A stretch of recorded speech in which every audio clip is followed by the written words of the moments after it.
Hello everyone, आज आपण तिखट कुरकुरीत पुऱ्या कशा बनवायच्या ते बघणार आहोत।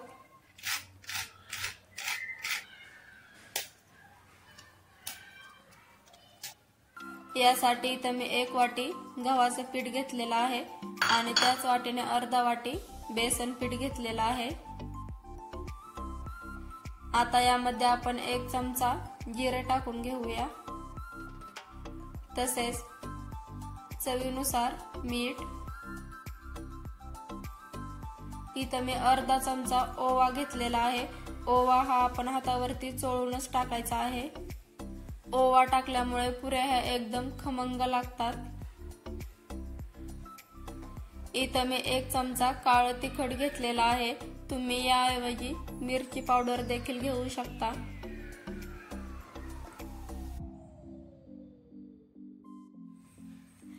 आता आपण बारीक चिरलेली कोथिंबीर टाकून घेऊया।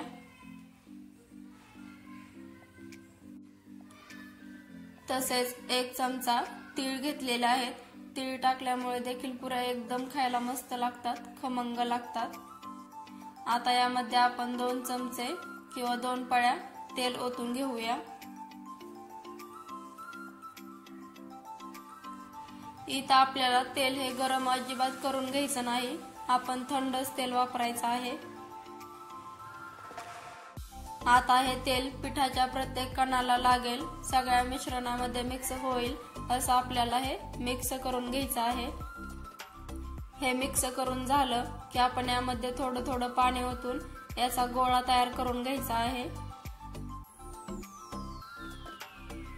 तुम्ही इथं बघू शकता, मी एकदम घट्टसर असा याचा गोळा तयार करून घेतलेला आहे। आपण गोळा जेवढा घट्ट मळू तेवढ्या आपल्या पुऱ्या एकदम कडक होतात आणि कुरकुरीत बनतात। आता या गोळ्याचे आपण असे 2 भाग करून घ्यायचे। आपण जसे चपाती लाटण्यासाठी गोळे तयार करतो तसेच असे 2 गोळे तयार करायचे आहेत।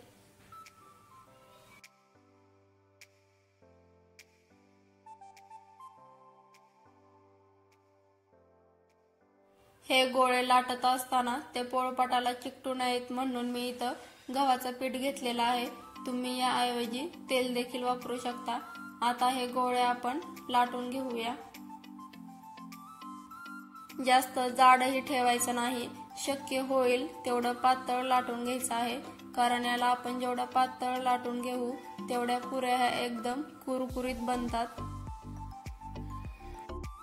तुम्ही जर चॅनलवरती नवीन असाल तर अशाच नवनवीन रेसिपी पाहण्यासाठी व्हिडिओला लाईक, शेअर आणि सबस्क्राइब करायला विसरू नका।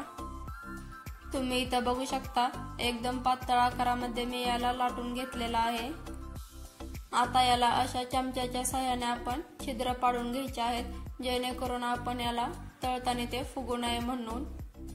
अशा पद्धतीने जर आपण छिद्र पाडून घेतले तर तळताना ते फुगत नाही, त्यामुळे ते एकदम कुरकुरीत बनते।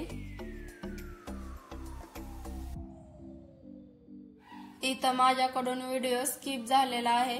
एका ग्लासच्या सहाय्याने मी अशा छोट्या छोट्या पुऱ्या पाडून घेतलेल्या आहेत। तुम्ही ही ग्लासच्या सहाय्याने किंवा एखादी धारदार वाटी असेल तर त्याच्या मदतीने अशा छोट्या छोट्या पुऱ्या पाडून घेऊ शकता, किंवा चाकूच्या मदतीने याला तुम्ही वेगवेगळे आकार देऊन घेऊ शकता।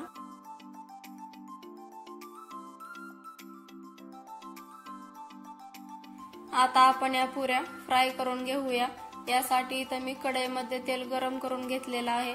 आता यामध्ये आपण एक एक पुरी करून सोडून घेऊया। एका वेळेस जेवढ्या कढईमध्ये पुऱ्या मावतील तेवढ्या आपण सोडून घ्यायच्या आहेत।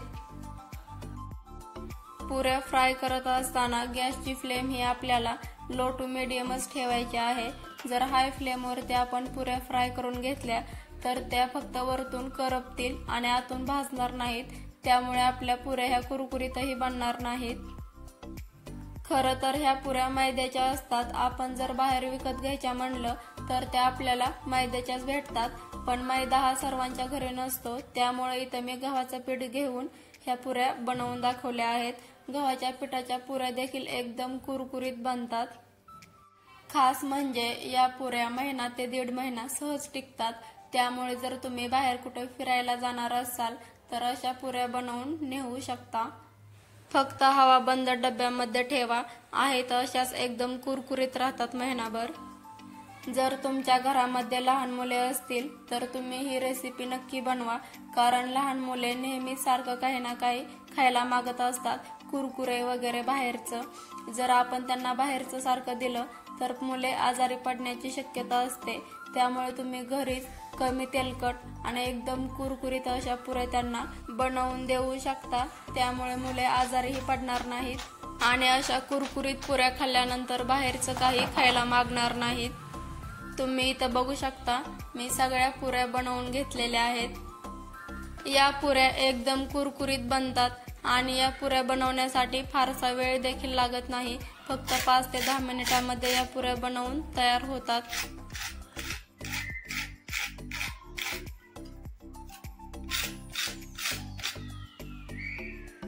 तुम्ही इथं बघू शकता, थोडी सुद्धा पुरी तेलकट बनलेली नाही।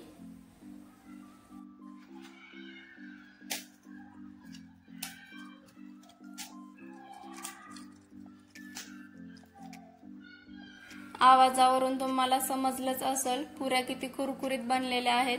तुम्ही ही घरी नक्की बनवा, अगदी साधे सोपी रेसिपी आहे। चला तर मग भेटूया अशाच एखाद्या कुरकुरीत आणि खमंग रेसिपी सोबत।